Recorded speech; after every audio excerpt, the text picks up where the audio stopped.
गुरु प्यारी साध संगत जी, आप सभी को प्यार भरी राधा स्वामी जी।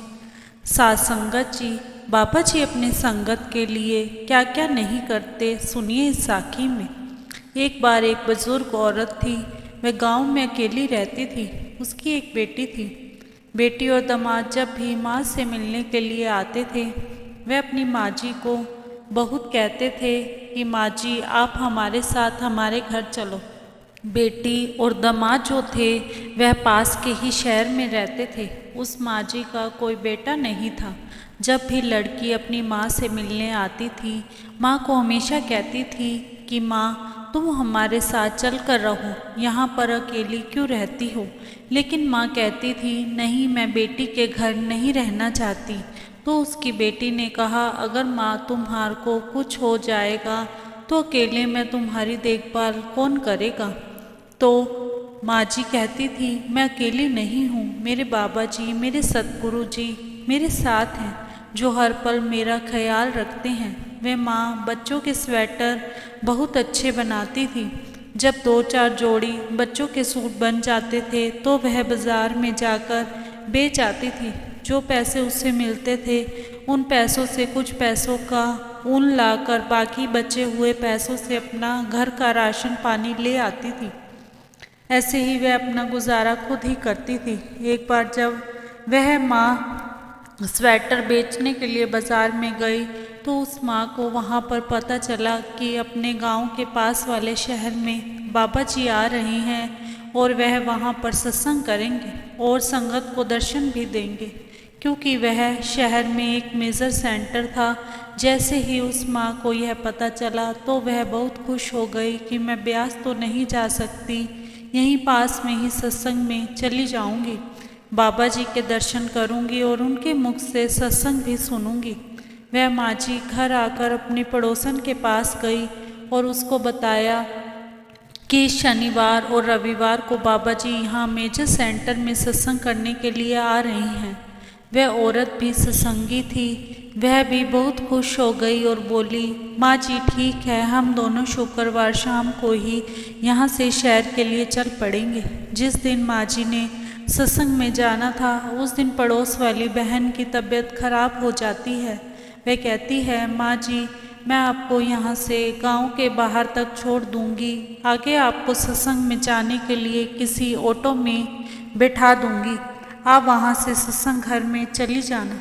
वहाँ से फ्री में कई ट्राली वगैरह भी जाते हैं, आप उसमें बैठकर संगत के साथ वहाँ पर पहुँच जाएंगी।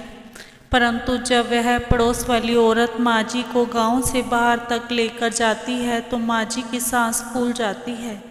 वह औरत माँ जी को वहाँ पर बिठाकर पानी वगैरह पिलाती है। उनको कहती है कि माँ जी अगर आप अकेली वहाँ पर जाएंगी तो वहाँ रास्ते में अगर आपको कुछ हो गया तो मैं आपकी बेटी को क्या जवाब दूँगी। वह माँ जी को कहती है माँ जी आप वापस घर चलो, अब आप ठीक हो जाओगी तो सत्संग में अगली बार आ जाना। वह औरत माँ जी को घर वापस लेकर आ जाती है। बाबा जी के दर्शनों के बिना वह माँ जी बहुत उदास हो जाती है। बाबा जी की फ़ोटो के सामने बैठकर वह माँ जी बहुत रोती है और कहती है बाबा जी मेरी किस्मत ही खराब है जो मैं आपके दर्शनों के लिए नहीं जा सकी। उधर शनिवार को बाबा जी सारी संगत को खुली कार में दर्शन देते हैं और उसके थोड़ी देर के बाद ही वह अपने ड्राइवर को कहते हैं ड्राइवर गाड़ी निकालो, मुझे कहीं जाना है। ड्राइवर सिक्योरिटी गार्ड को भी फ़ोन कर देता है। सिक्योरिटी गार्ड और ड्राइवर दोनों आ जाते हैं। बाबा जी गाड़ी में बैठ जाते हैं और काफ़ी चलने के बाद ड्राइवर को गाड़ी उस गांव में लेकर जाने को कहते हैं। बाबा जी उस बुज़ुर्ग माँ से मिलने के लिए उसके घर पहुँच जाते हैं। बाबा जी उस माँ जी का दरवाज़ा खटखटाते हैं। वह माँ जी दरवाज़ा खोलती हैं पर वह बाबा जी को पूरा पहचानती नहीं है। फिर वह वहाँ से अपना चश्मा उठाकर डालती है और अपने बाबा जी को सामने देखकर बहुत ज़ोर ज़ोर से रोने लग जाती है। बाबा जी मैं तो आपके दर्शनों के लिए जा रही थी पर मेरी किस्मत खराब के रास्ते में ही मेरी तबीयत खराब हो गई। वह बाबा जी के लिए वहाँ पड़ी कुर्सी को साफ करती है और बाबा जी को बैठने के लिए कहती है। बाबा जी कुर्सी पर बैठ जाते हैं। वह बाबा जी के लिए मटके का पानी लेकर आती है और दोपहर की एक बासी रोटी अचार के साथ बाबा जी को देती है और कहती है, बाबा जी इस समय आपको खिलाने के लिए मेरे पास इस रोटी के अलावा कुछ भी नहीं है।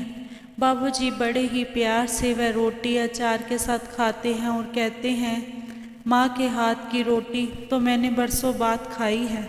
बाबा जी बोले, माँ तुम मुझसे मिलने मेरे घर नहीं आ सकी तो मैं तुमसे मिलने तुम्हारे घर आ गया। बाबा जी ने कहा, माँ तुम यहाँ पर अकेली क्यों रहती हो?